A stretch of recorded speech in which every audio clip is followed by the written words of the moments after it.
যারা একদিনে ঈদ করতে চান, তাদের একটা বড় দলিল হচ্ছে যে রাসূল সাল্লাল্লাহু আলাইহি ওয়াসাল্লামের পক্ষ থেকে কিছু হাদিস পাওয়া যায়। ফাজা রাকবুম মিন আখিরিন নাহার, যে বাহির থেকে কেউ আসলো, আল্লাহ রাসূলকে সংবাদ দিল, আর রাসূল সাল্লাল্লাহু আলাইহি ওয়াসাল্লাম চাঁদ বা ঈদের ঘোষণা দিলেন।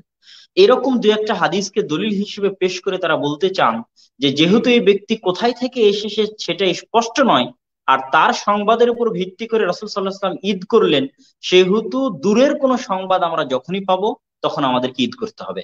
তারা রাসূল সাল্লাল্লাহু আলাইহি ওয়াসাল্লামের একটা কওলি হাদিস পেশ করে থাকেন যে দুইজন সাক্ষী দিলেই ঈদ বা চাঁদ বলে গণ্য হবে, সেটা পৃথিবীর যে প্রান্ত থেকেই দেওয়া হোক না কেন।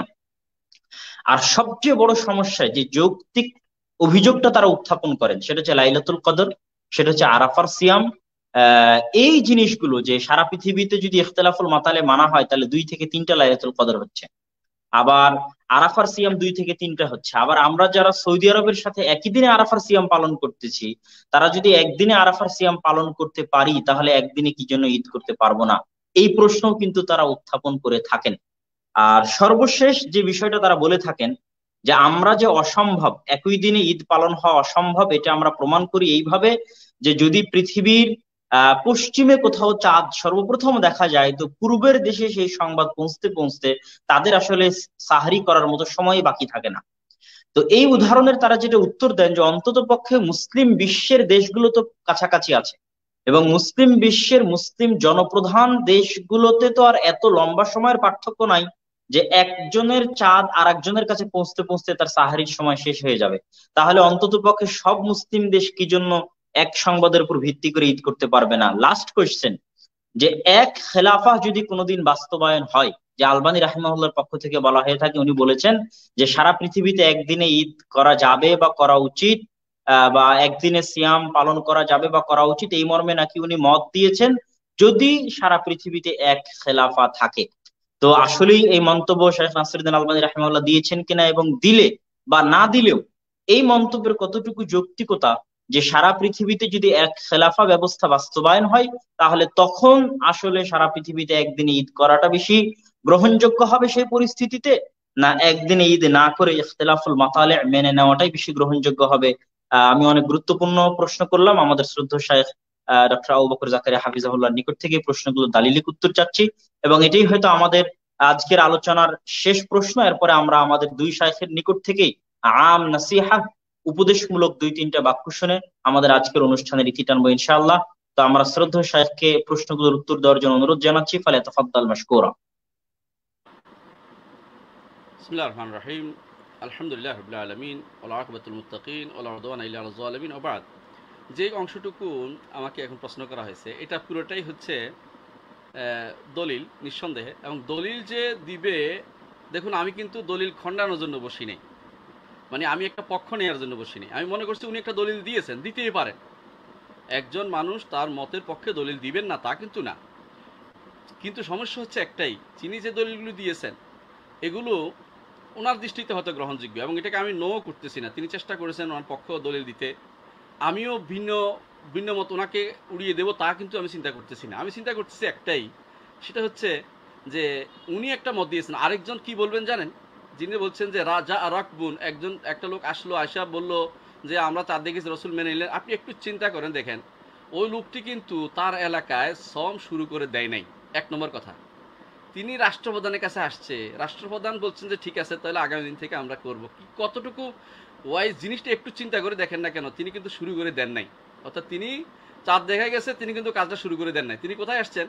মোহাম্মদ রসুল্লাহ সাল্লাহ আসলামের কাছে আসছে। আমরা তাই বলি যে এই কাজটা, এই সম শুরু করা এবং সম ভাঙ্গার কাজটা ব্যক্তির কাজ নয় বা কোনো একটা ছোট কমিউনিটির কাজ নয়, এটা রাষ্ট্রপ্রধানের কাজ। একটু সোজা দেখলে সহজ উত্তরটা আপনি পাবেন। এটা কিন্তু একদম সোজা কথা যে এই লোকটা ওখানে শুরু করেনি। দ্বিতীয়ত এখানে আরেকটা জিনিস খেয়াল করেন, রসুল্লাহ সাল্লাহ আসলামের যুগে রাষ্ট্রটা কত বড় ছিল একটু চিন্তা করে দেখেন। বেশি বড় ছিল না, বেশি বড় ছিল না। এখনকার সৌদি আরবও ছিল না তখন, কারণ সৌদি আরবের একটা বিরাট অংশ তখনকার জয়লাভ করে নাই, আপনি জানেন। এবং এটা কোন সময় আসছে এটাকে নির্ধারিত বলা হয় না যে অমুক বছর আসছে, সেটাও না।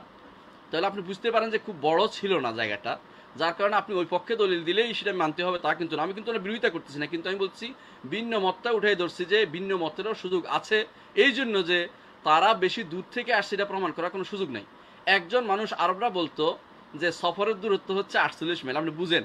কারণ এক ব্যক্তি একদিনে এতটুকু সফর করতে পারে, ধরলাম 48 মাইল সফর করছে, এটা কি পূর্ব দিক থেকে আসছে না পশ্চিম দিক থেকে আসছে না দক্ষিণ দিক থেকে আসছে উত্তর দিক থেকে, আপনি কিন্তু বলতে পারবেন না এটা কোনোটাই।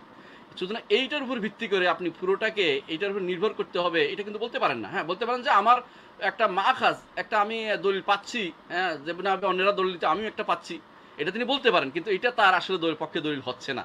কারণ এটা ভিন্ন বলতে পারে যে এটা তো আসছে 48 মাইল, তো কোনো বিষয় না, 48 মাইল তো এখান থেকে ওখানে হয়।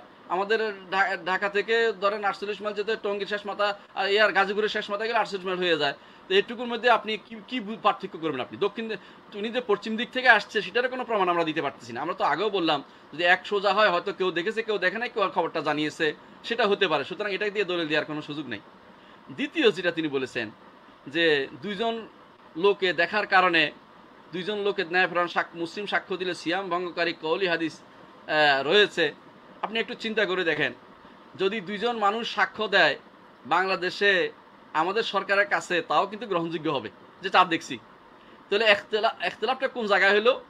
ইস্তেদলাল বে মাহালিল খিলাফ, এটা হয়েছে যেই জায়গায় মতভেদ আছে এই জায়গা দিয়ে আমি দলিল দিচ্ছি।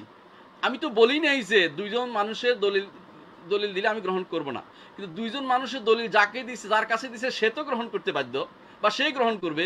আমার কাছে তো দেয় না, বা আমার রাষ্ট্র দেয় না, আমার কাছে পৌঁছে নাই। আমার কাছে পৌঁছে যে অমুক জায়গায় তমুকে দেখছে, এটাই।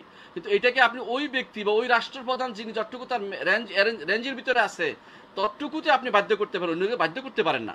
আপনি বলতে পারেন যে এটা একটা মত, আপনি এটা নেন, বা এটার উপর আপনি আগ্রহ প্রকাশ করতে পারেন, বলতে পারেন যে নিলে অসুবিধা কি, বা এই জাতীয় কথা বলতে পারেন, কিন্তু এটা নিতে হবে এটা কিন্তু বাধ্যবাধকতা নাই। এই জন্য, কারণ তিনি যেখানে বলেছেন সেখানে তারা নিয়েছেন, কিন্তু আমাদের এত দূরে এসে সে জিনিসটা আসলেই তার কাছে প্রমাণিত হয়েছে বা কিছু বলেছে, কেউ কিন্তু সেটা বলে নাই, অথবা তারা কেউ প্রমাণ করে না যে অমুক জায়গাতে এতজন মানুষ দেখেছে, সেই জন্য আমরা রাষ্ট্রপ্রধানের কাছে বলছি তিনি এটা ঘোষণা করা হোক, রাষ্ট্রপ্রধান অনুমোদন দিয়ে সেটা দিয়েছে, এমন কথা কিন্তু সেটা বলেন না। আমি একটু আগে সেটা বলেছিলাম যে জিনিসটা কেউ যদি চাঁদ দেখেও, এমনকি দুইজনও দেখেছে, যাই বলছে যে রাষ্ট্রের কাছে আমরা চাঁদ দেখেছি, আলেমরা কিন্তু মাসালার ফতোয়া দিয়েছে। তারা বলছে যে যতক্ষণ পর্যন্ত উলিল আমরের নির্দেশ না হবে, রাষ্ট্রপ্রধানের বা তাদের অনুমোদিত বডির অনুমোদন না আসবে, ততক্ষণ পর্যন্ত কিন্তু সেখানে দিন কোনোটাই, মানে সেটা ঈদের দিন বা রোজার দিন কোনোটাই গ্রহণযোগ্য হবে না। এটা কিন্তু তারা বলেছেন, আলেমরা যুগ যুগ ধরে এটা বলে আসছেন। এটাকে বিরোধিতা আপনি করতে পারেন না এই মাসালার ক্ষেত্রে। কারণ হচ্ছে এইটা দিয়ে আপনি শুধু ওই জায়গার জন্য যেখানে যিনি দেখেছেন তিনি সেটা বাস্তবায়ন করতে পারেন, অন্যদের জায়গাতে সেটা আপনি সেই দলিল যতক্ষণ গ্রহণযোগ্য না হবে আপনার শাসকের কাছে ততক্ষণ পর্যন্ত বাধ্য করতে পারেন না, যেটাকে আপনি বলেন যে এটা নিতেই হবে, এরকম না। কেউ যদি নেয়, রাষ্ট্রপ্রধান সেটা অনুমোদন করে, সেটা তখন নিতে পারবেন। কিন্তু যদি কোনো সেরকম রাষ্ট্রপ্রধান না নেয়, আপনি নিজের পক্ষ থেকে হযবল অবস্থা তৈরি করার অনুমতি কিন্তু রাখে না। কারণ তারা বলেছে, একটু আগে আমরা আলোচনা বলেছি এবং ডক্টর শেখও বলেছেন যে এককভাবে কেউ এগুলি পালন করার জায়গা নয়, কারণ এগুলো হচ্ছে সামষ্টিক আবাদত। সামষ্টিক আবাদত এককভাবে হয় না, যেগুলো একটু পরে আরেকটা উদাহরণ আমরা দিব ইনশাআল্লাহ। আরেকটি কেউ কেউ বলে থাকেন যে সূর্য এক, চাঁদ এক, দিন এক হবে না কেন, অর্থাৎ একদিন হবে না কেন? আপনি ভালো করেই জানেন যে সূর্য এক, এটা একেবারে নিরেট সত্য। সূর্য একদিনে পৃথিবী প্রদক্ষিণ করে, সূর্য একদিনে ঘুরে আসে, আপনি জানেন। চাঁদের ব্যাপারে এটা আপনি কোনোদিন বলতে পারেন না, কারণ সবাই জানে যে চাঁদ 28 দিনে পুরো পৃথিবীর বারবার ইয়ে করে আসে। আপনি বারবার জানেন মাতালে আল্লাহ তাআলা বলছে ওয়াল কামারা কাদ্দারনাহু মানাজিলা হাত্তা আ'দা কাল উরজুল কাদিম। সুতরাং আপনি এটাকে একভাবে দেখে দিয়ে এক দেখা গেছে বলেই শুরুটা রাজি করতে পারেন না, কারণ সূর্য ঘুরে আসতেছে পুরোটাই, চাঁদ কিন্তু ঘুরে আসতেছে না, একটু হারিয়ে যাচ্ছে, আমার সামনে পড়ছে না। সুতরাং আমাকে বলতে পারেন না যে চাঁদের সাথে এটাকে নিতে হবে। অর্থাৎ আপনি এমন কাজ করেছেন যে একই সময় তো চাঁদ দেখা যায় না সব জায়গাতে, কিন্তু সূর্য কিন্তু ঠিকই কিছু পরে পরে দেখা যাচ্ছে, বাদ যাচ্ছে না প্রত্যেক মানুষের কিছু। হ্যাঁ, এমন জায়গাতে যেখানে চাঁদ সূর্য দেখা যায় না সেখানে কিন্তু আপনি এটা বাধ্য করতে পারেন না। যেখানে 6 মাসের রাত আছে, 6 মাস সূর্য আছে, সেখানে কিন্তু আপনি সেই নিয়মে চলতে পারবেন না, এটা আপনি জানেন। এবং সেটা আকরাও মুসলিম দেশে যেখানে চাঁদ সূর্য দেখা যায় সেখানে অনুসারে চলতে হবে, সেটা বলেছে। তাহলে আপনি বুঝছেন যে ওখানে চাঁদ দেখা যায়নি বলেই তো মতভেদ হয়েছে। তো আপনি ইস্তিদলাল বি মাহালিল খিলাফ করছেন, যেহেতু চাঁদ দেখি নাই সেই জন্য তো মতভেদ হয়েছে। যেই জায়গায় মতভেদ আছে এটা দিয়ে দলিল দেবেন কি করে? এটা তো মতভেদ হয়েই আছে। আপনি চাঁদ যদি আমি দেখতাম তো মতভেদ হইতোই না, চাঁদ আমি দেখি নাই কি জন্য তো মতভেদটা হচ্ছে এখানে। এটা বলছে, আমার কথা বলছি না, আমার যারা এই পক্ষ নেন তাদের কথাই বলছি। এবং এটা আমি বলি যে এটা একটা ওয়াইজ কথা, যে আপনি ইচ্ছা করে একটা দলিল যেটা দিয়ে মতভেদপূর্ণ জায়গাতে আরেকজনের উপর দলিল পেশ করতে পারেন না। সুতরাং এটা আপনি করা ঠিক হয় না। আরেকটি জিনিস সবাই বলে থাকেন, যেটা আপনি একটু উল্লেখ করেছেন, সেটা হচ্ছে লাইলাতুল কদরের বিষয়টি। একটু চিন্তা করেন, লাইলাতুল কদর কিন্তু এক রাত্রি না। লাইলাতুল কদর হচ্ছে আলহামদুলিল্লাহ লাইলাতুল কদর চলমান প্রক্রিয়া। অর্থাৎ কেন চলমান প্রক্রিয়া বলি, কোনো বছর 21 হয়, কোনো বছর 23, কোনো বছর 23, 25, 25, 27, 29 এভাবে হয়, কোনো বছর জোর রাত্রিতেও হয়, এটাও শুদ্ধ। তো আমরা এটাও বুঝি। তাহলে বোঝা গেল যে আপনি এটাকে নির্ধারণ করতে পারেন না যে আপনার এলাকায় হয়ে গেছে লাইলাতুল কদর, আমি পাইনি।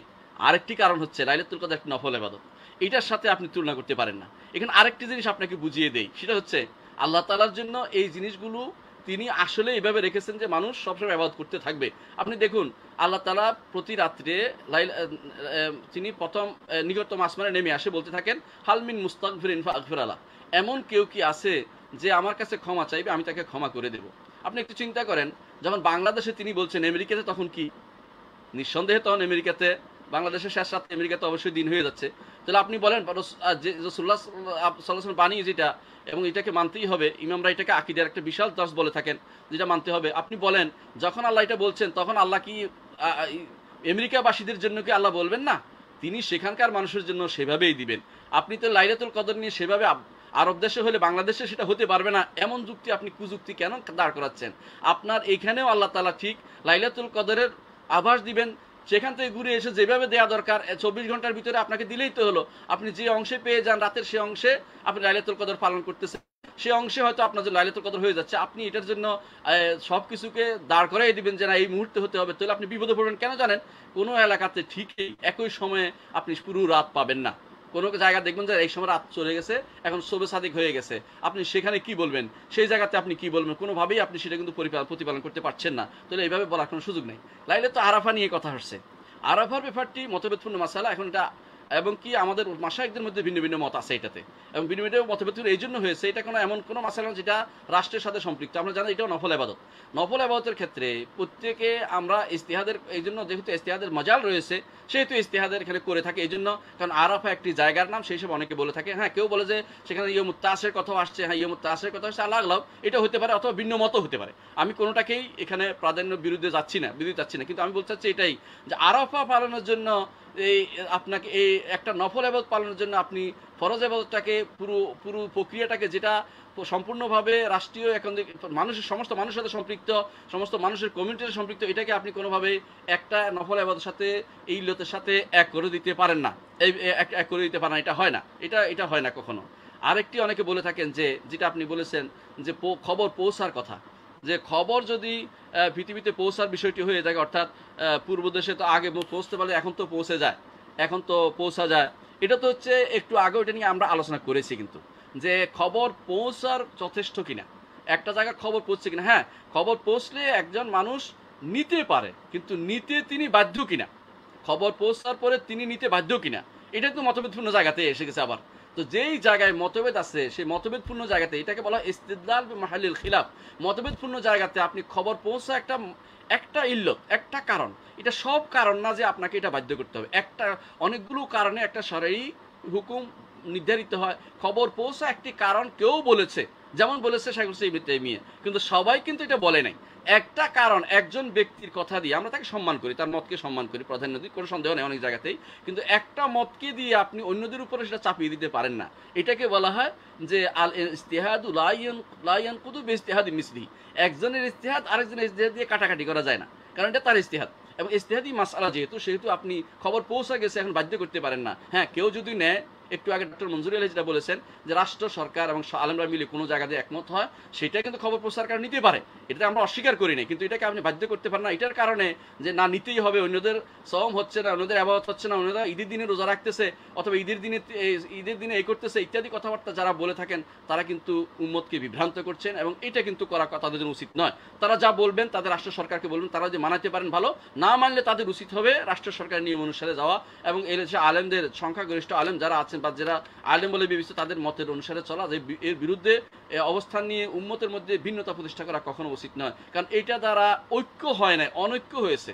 যে ঐক্যের জন্য তিনি এত চেষ্টা করেছেন, সেই ঐক্যকে তিনি নষ্ট করেছেন, এটা তিনি বোঝা উচিত। সামান্য একটা দেশের ঐক্য তিনি রক্ষা করতে পারছেন না, তিনি এখন মনে করুন যে তিনি সৌদি আরবের সাথে ঐক্য করছেন। সৌদি আরবের সাথে ঐক্য কিন্তু আল্লাহ তাআলা রাসূল কোথাও বলেন নাই। তিনি বলছেন যদি চাঁদের সাথে ঐক্য হয়, আপনাকে সেনেগালের সাথে ঐক্য করতে হবে, কিন্তু আপনি সেই ঐক্য তো আপনি করতে পারেন না, আপনি করেনও না। তাহলে আপনি একটু চিন্তা ভাবনা করে দেখেন আসলে আপনি কার সাথে ঐক্য করছেন এবং আপনি কার সাথে ঐক্য করেননি। কিছু গ্রাম নিয়ে, কিছু লোক নিয়ে আপনি একটি ভিন্ন মত পোষণ করেছেন।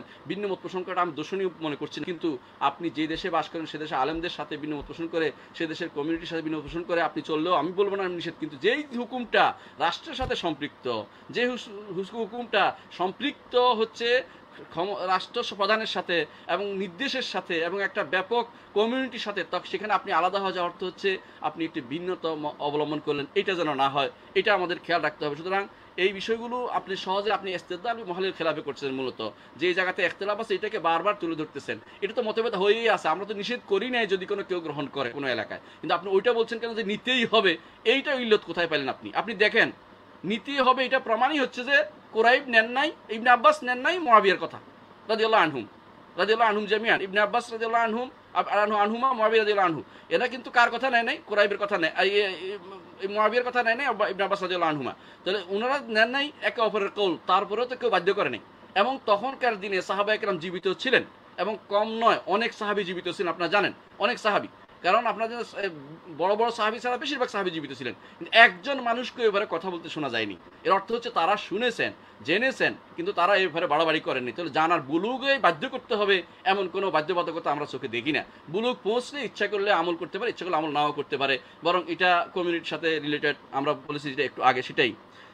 তো আলবানী রহমতুল্লাহ আলাই মতের কথা উল্লেখ করেছেন যে আলবানী রহমতুল্লাহ আলাই তিনি নাকি বলেছেন যে খেলাফত থাকলে একদিনে, হ্যাঁ খেলাফত থাকলে যদি একদিনে তিনি আমল করাতে পারেন এটাকে কেউ নিষেধ করে নাই, আমরাও করি না। কেউ যদি কোনো একদিনে খলিফাতুল মুসলিমিন বলেন যে আমরা পালন করব এবং এলাকা সবাই মেনে নেওয়া উচিত যদি পারে তারা, আলহামদুলিল্লাহ। যদি কোনোদিন সেরকম অবস্থা তৈরি হয় এবং যদি কোনো খলিফাতুল মুসলিমিন কনভিন্স করতে পারেন আলেমদের যে আমরা একসাথে করব, সেটাকে কেউ নিষেধ করবে না। কিন্তু যদি ততক্ষণ পর্যন্ত সেটা না হচ্ছে, ততক্ষণ পর্যন্ত আগাম আপনি সেটাকে কিভাবে স্থির করবেন? আপনার দরকার উপর দিক থেকে শুরু করা, নিচের দিক থেকে না। আপনার দরকার রাষ্ট্রপ্রধানদেরকে বলা প্রত্যেক জায়গাতে যে আপনারা এটা করেন, আপনাকে দাবি দেন যে আমরা অমুকের সাথে করতে চাই, আমরা চাঁদ দেখেছি অমুকের সাথে করতে চাই। তারা যদি কোনোদিন সেটাকে অ্যাপ্রিসিয়েট করে, সবার সাথে মিলেমিশে করে, আমরা কোনোদিন সেখানে দ্বিমত করার পক্ষে নয়। কারণ হচ্ছে যেহেতু মতভেদপূর্ণ মাসালাতে হাসবুল খিলাফ, মতভেদ বন্ধ করার একমাত্র উপায় হচ্ছে রাষ্ট্রীয় হস্তক্ষেপ, এটা সবাই জানে। এবং এই ব্যাপারে উম্মত মুসলিমার কোনো দ্বিমত পোষণ করা হয়নি, এবং এটা সবাই জানে যে যদি মতভেদ দুইটা থাকে এটাকে একটা নেওয়া যেতে পারে। সুতরাং এই বিষয়ে আমরা মনে করি যে আমরা বাড়াবাড়ি পর্যায়ে না যাই, বরং যেগুলো দলিল দিচ্ছেন অন্যরা আসলে অন্য দলিল দিবে, আপনি সেটারও জবাব দিতে পারবেন না। সুতরাং আমরা আব্দুল্লাহ যেটা বলেছে যে কেউ হাজির নাই বলে আমরা ভিন্ন লোকের কথাই আমরা বেশি আনতেছি। আমরা আমাদের পক্ষে বা কারো পক্ষের যারা বলে যে সারা প্রত্যেক এলাকার জন্য আলাদা, এদের কথাও বেশি আনতেছি না, দলিল বেশি আনছি না। আমরা শুধু এটাই বলতেছি যে একটা কথা ভারসাম্য থাকতে হবে আপনার কথা, যে আমরা যেটা ডক্টর মনজুর আলী একটু আগে বলেছেন যে আমরা কাউকে তাবদীল তাফসিক বা তার ইবাদত হচ্ছে না, তার গুনাহ হচ্ছে বা মানুষকে বিভ্রান্ত করতে চাইয়া যায়, তা আপনার তো সব শেষ, আপনার তো এখন কি, আপনার তো এই করতেছেন, আপনি রোজার দিনে আপনি খাইতেছেন, আপনি অথবা মানুষ রোজা রাখতেছে আপনি রোজা রাখতেছেন না, আপনি ঈদ পালন করে মানুষ ঈদ করতেছে আপনি এখন রোজা রাখতেছেন, এগুলি যে মানুষের বিভ্রান্তি তৈরি করে, এটা কিন্তু মানুষের সাথে বলার কাজ নয়। কারণ আপনারা দেখেন যে ব্যক্তি নাহারে আসছে দিনের বেলা, সে কিন্তু জায়গা বলে আসে নাই। খলিফাত যিনি রাসূলুল্লাহ সাল্লাল্লাহু আলাইহি ওয়াসাল্লামের কাছে আসছে, রাসূল ঘোষণা না দেওয়া পর্যন্ত কেউ এই কাজটি করেনি। এই জন্য এই বিষয়টা অবশ্যই রাষ্ট্রের সাথে সম্পৃক্ত, এটা আমাদের বুঝে নিতে হবে। আল্লাহ আমাদের তৌফিক দান করুন। আসসালামু আলাইকুম ওয়া রাহমাতুল্লাহি ওয়া বারাকাতুহু।